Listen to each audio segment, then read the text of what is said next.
मेरी बात समझ आ रहा है? इसलिए बता रहा हूं मैं आपको, मौसम चेंज हो रहा है। यीशु ने बात बोला, जब चेलों लोगों ने पूछा कि प्रभु तेरे आने का और जगत के अंत के समय का क्या चिन्ह होगा। चेले लोगों ने यीशु मसीह से पूछा कि प्रभु तेरे वापस आने का और इस जगत के अंत का चिन्ह क्या होगा। हेलो, कैसे पता चलेगा कि तू आने वाला है और दुनिया का अंत होने वाला है? वो समय बता। यीशु ने बोला तुमको समय तो नहीं बता सकता, परंतु चिन्ह बता सकता हूं, है ना। तुम झाड़ में से जो कोपले निकलती है ना, कलियां निकलती है, तो उससे तुम जान जाते हो कि ग्रीष्मकाल निकट है। क्या है? ग्रीष्मकाल निकट है। तुम मौसम को देख के, इन सब वस्तुओं को देख के तुम पता लगा लेते हो कि गर्मी आने वाली है, ठंडी आने वाली है, बारिश आने वाली है, तुमको सब पता चल जाता है ना। ऐसे ही उन दिनों में भी ऐसा होगा, मौसम चेंज होते जाएंगे। हेलो, भूकंप होंगे, है ना, महामारियां होंगी, बीमारियां आएंगी, ना, देश में देश लड़ाई करेंगे। आप पता है कितना सारे देश जो है लड़ाइयां, युद्ध चल रहे हैं। हेलो, ये सारा संतुलन बदलता बिगड़ता जा रहा है। हेलो, भारत देश में चीन जो है काफी क्षेत्रों को कब्जा कर चुका है। कभी भी गवर्नमेंट चेंज हुआ ना, कभी भी एक्शन ले सकता है युद्ध होने के लिए चीन से। मेरी बात समझ में आ रहा है? हेलो, कभी भी एक्शन ले सकता है, क्योंकि जो अभी का प्रेजेंट जो गवर्नमेंट है इस बारे में अपनी आंखों को बंद करके रखा है। ऐसा न्यूज में आ रहा है, सब कुछ सामने सामने खुला हुआ दिखाई दे रहा है। परंतु जो गवर्नमेंट, न्यू गवर्नमेंट अगर जो बनने के लिए प्रयास कर रही है, अगर वो न्यू गवर्नमेंट बनेगी ना, वो सीधा सीधा वो बोल रहे हैं कि ये जो चीजें हो रहा है उसके खिलाफ हम एक्शन लेंगे। हेलो, जो ये सब चीजें गड़बड़ियां हो रही हैं एक्शन लेंगे, और एक्शन लेंगे तो जो चीन है और इंडिया और चीन के बीच में युद्ध छिड़ सकता है। पाकिस्तान और इंडिया के बीच में हमेशा युद्ध चालू रहता है। कश्मीर को लेके सबको पता ही है, वो विवाद का मसला बना हुआ है, और ये भी हो जाएगा। और आप पता है ऐसे बहुत सारे देशों में कुछ न कुछ कारणों से एक दूसरे के ऊपर चढ़ाइयां कर रहे हैं, लोग एक दूसरे के विरोध जा रहे हैं। मेरी बात समझ में आ रहा है? ऐसे ऐसे लोग जो है गवर्नमेंट बनती जा रही है कि जो है लोग क्या कर रहे हैं, ऐसे ऐसे एक्शन ले रहे हैं कि युद्ध चालू हो जाए। मेरी बात समझ में आ रहा है? इसलिए बता रहा हूं, यीशु मसीह के आने के लिए कोई ज्यादा देरी नहीं है। कब क्या हो जाए मालूम नहीं। एक बार अगर शरीर से प्राण निकला ना, न्याय होगा। हेलो, कुछ कोई रास्ता नहीं है। मेरी बात समझ में आ रहा है? चाहे आप गर्मी से मरो, चाहे ठंडी से मरो, चाहे कोई आपको मार दे, चाहे कुछ भी हो जाए, चाहे दुनिया का अंत हो जाए, अगर आप आत्मिक जीवन नहीं जी रहे हैं, आपका उद्धार नहीं हुआ है, आप मसीह का काम नहीं कर रहे हैं, उसके स्वभाव में नहीं चल रहे हैं, तो आप छोड़ दिए जाएंगे अनंत काल के आग के लिए। और परमेश्वर नहीं चाहता कि आप और हम ये सब चीजों में जाएं। इसीलिए उसने हम सबसे प्रेम किया, अपने इकलौते पुत्र को क्रूस में कुर्बान किया। हालेलुया। और यही बातें मैं पिछले सब हफ्ते सिखा रहा था आप लोगों को, है ना। आप पूर्ण रूप से जब तक मसीही जीवन धारण नहीं करेंगे, तब तक आप पूर्ण रूप से शैतान से जीत नहीं पाएंगे। इस गड़बड़ियों से, पाप से आप जीत नहीं पाएंगे।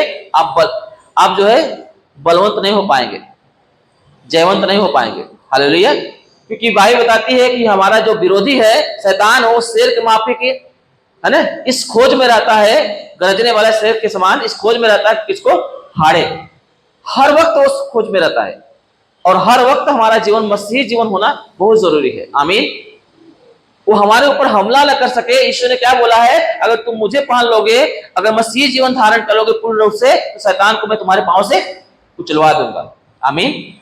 क्योंकि यीशु मसीह शैतान को अपने पांव से कुचला, क्योंकि भविष्यवाणी की गई थी कि जो जब पाप आया, आदम हवा ने पाप किया, शैतान ने उनको बहकाया, तो शैतान को श्राप मिला है ना। सांप जो बन के उसने उनको बहकाया था, बोला स्त्री का जो वंश है शैतान के सिर को क्या करेगा, कुचल डालेगा। और ऐसा ही हुआ। यीशु मसीह जो है स्त्री के द्वारा पैदा हुआ, उसके पुरुष का कोई भी खून उसमें शामिल नहीं है। हेलो, वो पवित्र आत्मा के द्वारा स्त्री के गर्भ से उत्पन्न हुआ, और उसी ने उस क्रूस के द्वारा, मृत्यु के द्वारा शैतान के सर को क्या किया, कुचल दिया। मेरी बात समझ में आ रहा है? हेलो, इसलिए बता रहा हूं। और वही अधिकार अगर हम उस खून को लेके चलते हैं, अगर उस खून के साथ हमारा रिश्ता हो जाता है ना, पूर्ण रूप से वो खून हमारे जीवन में कब्जा कर लेता है, तो वही अधिकार जो यीशु मसीह शैतान के सिर को कुचला, वही अधिकार हमारे अंदर आ जाता है और हम भी शैतान के सिर को क्या करते हैं? कुचल सकते हैं। आमीन। मेरी बात समझ में आ रहा है? इसलिए हमारे जीवन में ये होना बहुत जरूरी है। हेलो, मैंने बताया था आपको कि जिससे पिछले हफ्ते बताया था कि जिससे घोड़े के खून से सांप के जहर का तोड़ बनता है, दवा बनती है। हेलो, अगर आपको नहीं पता है तो वीडियो देख लेना, मैंने यूट्यूब पे डाल दिया है, फेसबुक पे डाल दिया है, ठीक है। घोड़े के लहू से, खून से सांप के काटने पर जो इंजेक्शन लगाया जाता है, डॉक्टर जो लगाता है, क्या करता है? वो दवा घोड़े के खून से बनती है, ठीक है। और मैंने और रिसर्च किया, आपको पता है सिर्फ घोड़े के खून से नहीं, परंतु वो मेमने के खून से भी बनता है। हेलो, अगर आप गूगल पे सर्च करोगे तो मेमने के खून से भी सांप के जहर के तोड़ जो है उसका निवारण उसके खून में भी है, और उस इंजेक्शन, उसका भी इंजेक्शन बनता है। मेरी बात समझ में आ रहा है? दवा बनता है। मेमना क्यों पता है आपको? हेलो, यीशु मसीह क्या बन के आया था धरती पे? मेमना, है ना। यूहन्ना बपतिस्मा देने वाला जब उसको देखता है तो क्या बोलता है? देखो ये मेमना है जो जगत के पाप को उठा लेने वाला है। ये परमेश्वर का मेमना है, आमीन, जो जगत के पापों को उठा लेने के लिए आ रहा है। आपको पता है उस मेमने के, आप जो आप नॉर्मल मेमने देखते हो वो तो यीशु मसीह को दर्शाता है, वो पवित्रता को दर्शाता है, वो आध्यात्मिक एक युद्ध है। परंतु ये जो मेमना है ना, इसके मेमने के खून में भी ऐसा सामर्थ्य पाया जाता है कि सांप के जहर को उस खत्म किया जा सकता है। मेरी बात समझ में आ रहा है?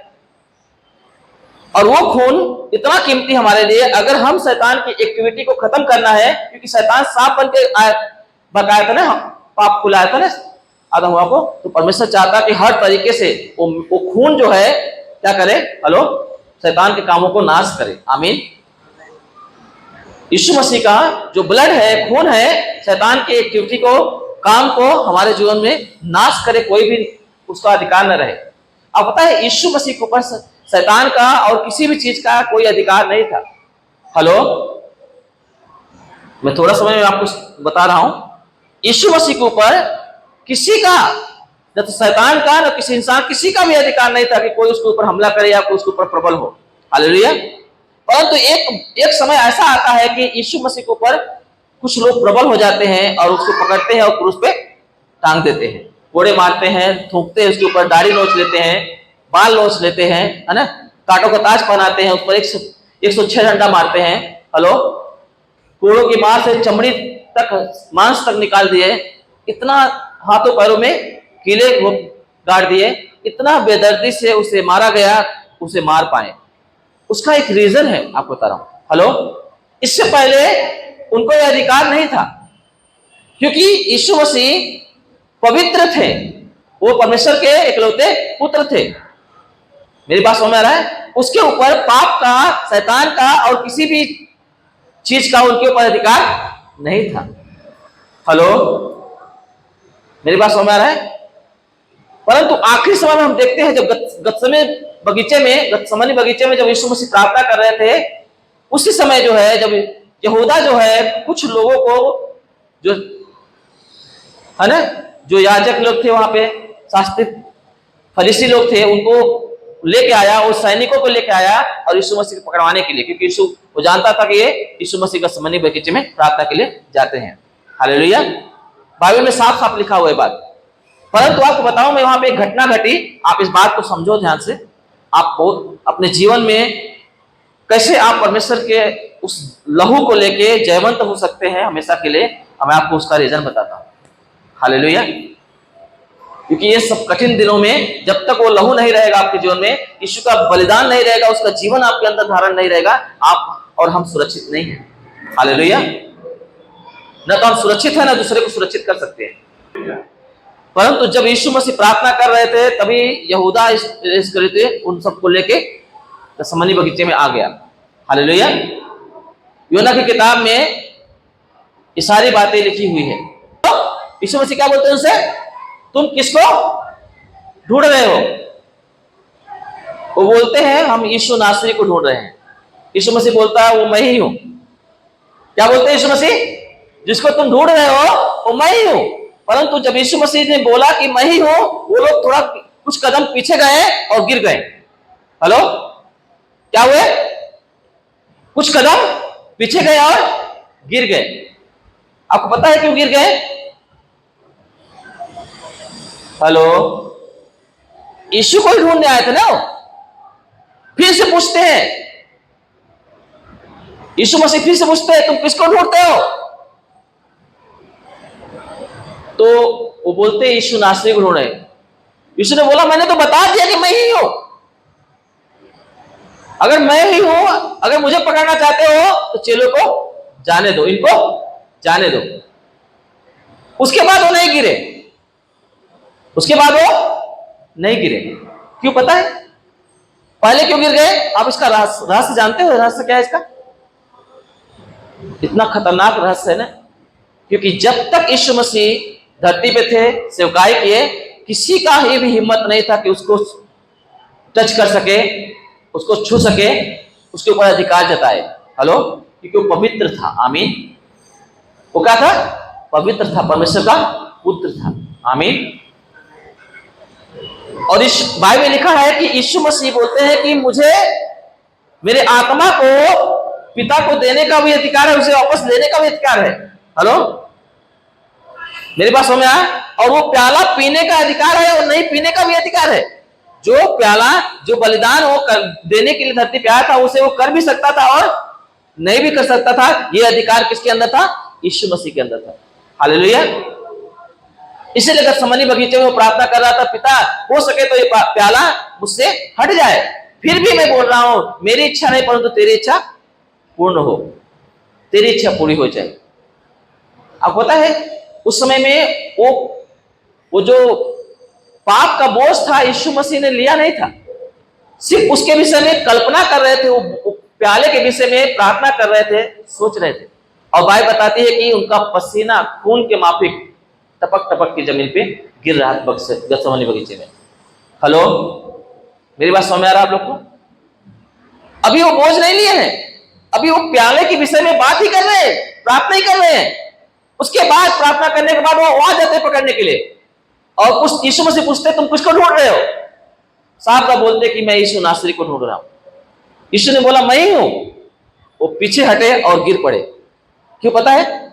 अभी तक वो बोझ लिए नहीं है, अभी तक अपनी मर्जी को उनके जीवन में थोपा नहीं है। हेलो, मेरी बात समझ आ रहा है? उसके बाद जब उन्होंने बोला दूसरी बार, है ना, तुम किसे ढूंढते हो? यीशु ने बोला तुम किसे ढूंढते हो? उन्होंने बोला मैं यीशु नासरी को ढूंढने आ रहा हूं। वहां पे यहूदा भी था, चुप होकर खड़ा था। यीशु मसीह बोलता मैं ही हूं। फिर क्या बोला पता है? इन्हें जाने दो। इसका मतलब इन्हें जाने दो और मुझे पकड़ लो। मेरी बात समझ आ रहा है? उसके बाद वो लोगों ने नहीं गिरे, वो नहीं गिरे। आप पता है क्यों नहीं गिरे? क्योंकि यीशु ने उन्हें अधिकार दे दिया छूने का। यीशु ने उन्हें अधिकार दिया पकड़ने का। अगर यीशु ने अधिकार न दिया होता था तो उनको छूने का हिम्मत नहीं पड़ती थी। हेलो, इसलिए मुंह के बल गिर पड़े हो। मेरी बात समझ में आ रहा है? अगर यीशु मसीह का जीवन आप धारण करते हो, अगर यीशु मसीह अधिकार नहीं देगा शैतान को या बुराई को, पाप को, तो आपको छू नहीं सकता। मैं आपको बताना चाह रहा हूं, वो पीछे भागेगा, शैतान आपसे दूर भागेगा, पाप और बुराई आपसे दूर भागेगी। क्यों? आपने यीशु को, जीवन को अपने अंदर ले लिया है। आमीन। उसके लहू के द्वारा उसकी पवित्रता को अपने अंदर ले लिया है, इसलिए उसका अधिकार खत्म हो जाता है। हेलो, बीमारी को छूने का अधिकार खत्म हो जाता है, शैतान को छूने का अधिकार खत्म हो जाता है, पाप और बुराइयों को छूने का अधिकार खत्म हो जाता है।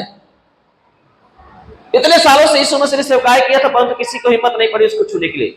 और गत्सेमनी बगीचे में जब उन्होंने बोला, छूने के लिए अधिकार दिया, तो उनके ऊपर हाथ डाला। मेरी बात समझ आ रहा है आप लोग को? क्यों? उस समय यीशु मसीह ने वो प्याला ले लिया। हेलो, वो प्याला क्या किया? ले लिया। वो प्याला नहीं लिए थे तब तक। जब उन्होंने वो प्याला ले लिया तब उनको अधिकार मिल गया हाथ डालने का। जब तक आप पाप नहीं करोगे ना, शैतान का अधिकार नहीं रहेगा। जब तक आप परमेश्वर के वचन को तोड़ोगे नहीं ना, तब तक आपको शैतान का अधिकार नहीं है। किसी का अधिकार नहीं कि आपके ऊपर हाथ डाल दे, आपके विषय में कोई कुछ कर दे। परमेश्वर के बगैर कोई आपको टच नहीं कर सकता। इसलिए बाइबल में लिखा है, जो तुमको छूता है वो मेरे आके उंगली को छूता है। मेरी बात समझ आ रहा है आप लोग को? परंतु आपको इसके लिए उसका जीवन धारण करना पड़ेगा, तब आपको ऊपर वो सुरक्षा आएगी, वो सामर्थ आएगी, जिसे बीमारी में छूने के लिए आप 10 बार परमिशन से, हजारों बार परमिशन लेगी। शैतान छूने के लिए परमिशन लेगा, कोई भी व्यक्ति छूने के लिए आपको परमेश्वर से परमिशन लेना पड़ेगा।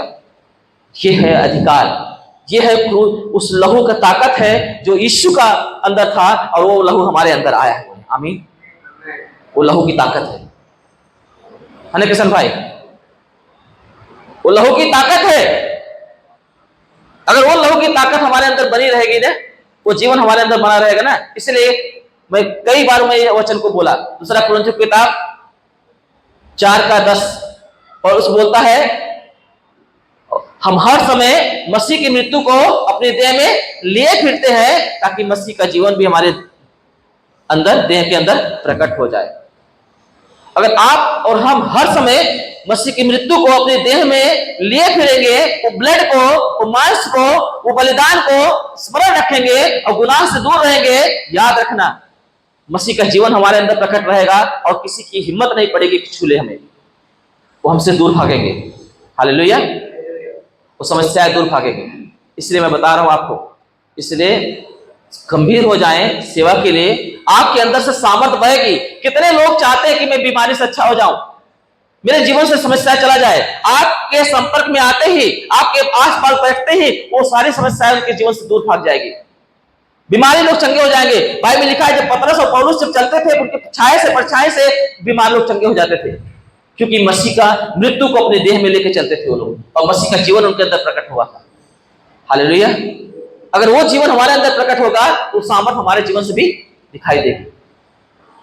मेरी बात समझ आ रहा है आपको? दिखाई क्यों नहीं देती? आपका पड़ोसी बदलता क्यों नहीं? आपके घर के बच्चे लोग, पति पत्नी और भी लोग आपको बदलते नहीं, सुनते क्यों नहीं? क्योंकि आपके जीवन में वो चमक, वो सामर्थ्य नहीं दिखाई देती, वो पवित्रता नहीं दिखाई देती कि जिससे वो सामना न कर सके उनके अंदर की बुराई। आपका वो सामना इसलिए कर पाते हैं बुराइयां, वो विरोध इसलिए जो है काम कर पाते हैं क्योंकि आपके अंदर वो रूप नहीं दिखाई देता, वो स्वभाव नहीं दिखाई देता, वो ब्लड नहीं दिखाई देता, वो मसीह की मृत्यु आपके देह में नहीं दिखाई देती। हालेलुया। जिस दिन दिखाई देना शुरू हो जाएगी ना, आपके विरोधी लज्जित हो जाएंगे। बाइबल में लिखा है, तुम्हारे शत्रुओं के सामने मैं तुम्हारे लिए मेज बिछाऊंगा। हालेलुया। जितने तुमसे जलन करते हैं, शत्रुता रखते हैं ना, वो सब लज्जित हो जाएंगे। प्रभु मेज बिछाएगा, आपको ग्रोथ बढ़ाएगा, आप जयवंत का जीवन जीने पाएंगे। ये मसीह जीवन है, और मसीह जीवन को बदनाम करके रखे हैं विश्वासी लोग। मैं विश्वासी हूं, मैंने बपतिस्मा लिया है, मैं यीशु को मानता हूं, बदनाम करके रखे हैं, घर में बदनाम करके रखे हैं, समाज में बदनाम करके रखे हैं, जहां काम करते वहां बदनाम करके रखे हैं, रिश्तेदारी में बदनाम करके रखे हैं। सबको पता है कि यीशु को मानते हैं और जीवन दिखाई नहीं देता उनके अंदर। लाचार है, बीमार है, कमजोर है, बुराई में है, पाप में है, झगड़े में है, दुनियादारी कर रहे हैं। लोग सुनते हैं, हंसते हैं, ये मसीही लोग हैं, बोलते मैं क्रिश्चियन हूं, मैं यीशु मसीह मानता हूं। यीशु को बदनामी होती है। इसलिए बाइबल में लिखा है, तुम्हारे वजह से मेरे नाम की निंदा होती है, बदनामी होती है। वो सामर्थ नहीं दिखती, वो पवित्रता नहीं दिखती, वो गंभीरता नहीं दिखती, वो खराई नहीं दिखती। हालेलुया। इसलिए बता रहा हूं, जब तक आप पूर्ण रूप से मसीह जीवन धारण नहीं करेंगे, उस मृत्यु को अपने देह में लेकर नहीं चलेंगे, आप जयवंत का जीवन नहीं पाएंगे। समझ आ गया?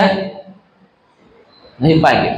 जयवंत का जीवन जीना है, उस मृत्यु को अपने देह में हर वक्त लेकर चलना पड़ेगा। आपको स्मरण रखना है कि आपके इन्हीं गुनाहों के लिए जो आप प्रतिदिन करने की कोशिश करते हैं, उसमें गिर जाते हैं, यीशु मसीह ने कुर्बान हुआ, जान दिया। हालेलुया। इसलिए बता रहा हूं मैं, आप बाइबल स्टडी इसलिए मैं रख रहा हूं। कैसे मसीह है? आपको समय नहीं देने को आता, प्रार्थना करने को नहीं आता, सुसमाचार करने को नहीं आता। एक ही व्यक्ति इतने सालों से आ रहा है, किसी को कलीसिया में लाने की हिम्मत नहीं पड़ रही है, अपने घर वालों को लाने की हिम्मत पड़ रही है। कैसा जीवन है कि तुम्हारे जीवन से कोई प्रभावित नहीं हो पा रहा है? इसका मतलब है आप मसीह के जीवन को अपने अंदर लेकर नहीं चल रहे हो। उसकी पवित्रता को लेकर नहीं चल रहे हो, उसकी महिमा को लेकर नहीं चल रहे हो, इसलिए सारा गड़बड़िया हो दिखाई दे रही है। ये सारे जो फ्रूट्स दिखाई देना चाहिए, फल दिखाई देना चाहिए, वो फल दिखाई नहीं दे रहे हैं। हालेलुया।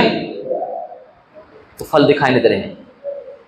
यीशु को छूने का किसी का भी 3.5 साल तक से बाय किया, लोगों ने कितना प्रयास किया उसको टच करने का, किसी की हिम्मत नहीं पड़ी कि यीशु को ऊपर हाथ डाल दे या कुछ कर दे।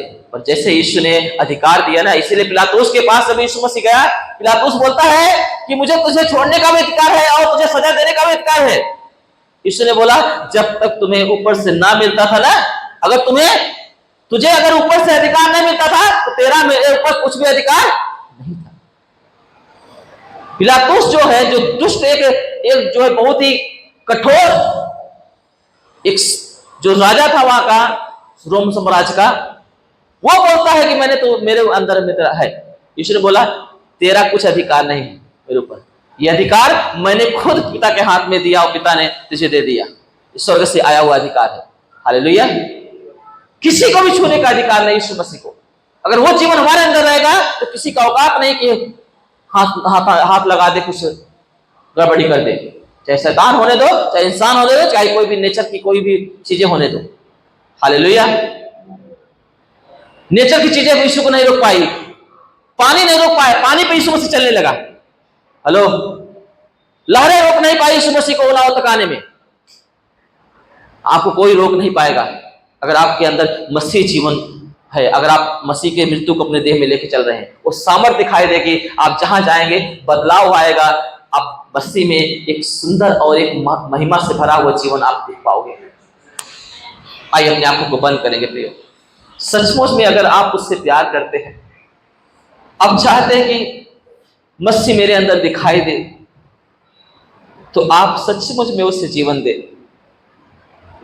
उसके नाम की निंदा करने के लिए नहीं, बुराई करने के लिए नहीं, बदनामी करने के लिए नहीं, उसकी महिमा करने के लिए। वो आपको अपने पास इसीलिए बुलाया है, चुना है, अपना बलिदान दिया है, लहू बहाया है, ताकि हम सब बदल जाए, सुधर जाए। हमारे जीवन से पाप की महिमा नहीं, परंतु परमेश्वर की महिमा हो। हमारे बुरे कामों से शैतान खुश ना हो, परंतु परमेश्वर हमारे भले कामों से प्रसन्न हो। बाइबल में लिखा है, तुम ऐसा बनो, तुम ज्योति के समान चमको, तुम्हारे अंदर पिता के काम प्रकट हो कि लोग देख के पिता की बड़ाई करें जो स्वर्ग में निवास करता है। आज वो बड़ाई करना चाहता है हमारे जीवन से, पर हम उसकी बदनामी कराते हैं। लोगों के मुंह से हम उसकी बदनामी कराते हैं, जबकि बाइबल बताती है कि तुमको देख के, तुम्हारे कामों को देख के, तुम्हारे अंदर की रोशनी को देख के, इस लाइट को देख के पिता की बड़ाई करेंगे जो स्वर्ग में है। ऐसा जीवन प्रभु नहीं चाहता आपका प्रियो। एक सही जीवन, एक पवित्र जीवन, जिसमें पिता की महिमा हो, उसकी प्रसन्नता हो, उसकी बड़ाई हो, जिसके लिए यीशु ने उस पर जान दिया, लहू बहाया। वो प्रेमी परमेश्वर खुद को कुर्बान कर दिया। वो प्याला जो सोच के भी उसके बदन से लहू टपक रहा था, नसें फट गई, वो प्याला उसने पिया हमारे लिए, ताकि हम बच जाए, हम उस नरक के कौर न होने पाए, हम पिता की महिमा कर पाए। आज वो चाहता है कि हम मन फिराएं और हम फल लाएं, उसकी महिमा करें, उसकी बदनामी ना करें। स्वर्गीय पिता यीशु के नाम में पापा, इन बच्चों की इस कलीसिया को प्रभु तेरे हाथों में देता पिता। मैं अपने आप को प्रभु तेरे हाथों में देता पिता। मुझे एक अच्छा चरवाहा बना पिता, एक पिता का स्वभाव दे, मन दे पापा। इन बच्चों के अंदर अपना स्वभाव डाल पिता, ये नम्र और दीन बने, ये प्रेम से भरे पिता, इनके अंदर से कड़वाहट दूर हो पिता, नफरत, झगड़े, लड़ाइयाँ, बुराई, बेविचार, लालच दूर होने पाए पिता। ये पवित्र बने जैसा तू पवित्र है लॉर्ड। हम सब एक सुभायमान कलीसिया, एक तेजस्वी कलीसिया में होकर दिखाई देने वाले बने पिता। ऐसा अनुग्रह दे पिता, सहायता कर पापा। मैं आपका सेवक प्रभु, मैं खुद को और इस कलीसिया के बच्चों को प्रभु तेरे हाथों में देता पिता। इन्हें नया बना पिता, जैसा तू है पिता वैसा बना पापा इन्हें, वैसा बना लॉर्ड। यीशु के नाम में मांगता पापा, आमीन आमीन।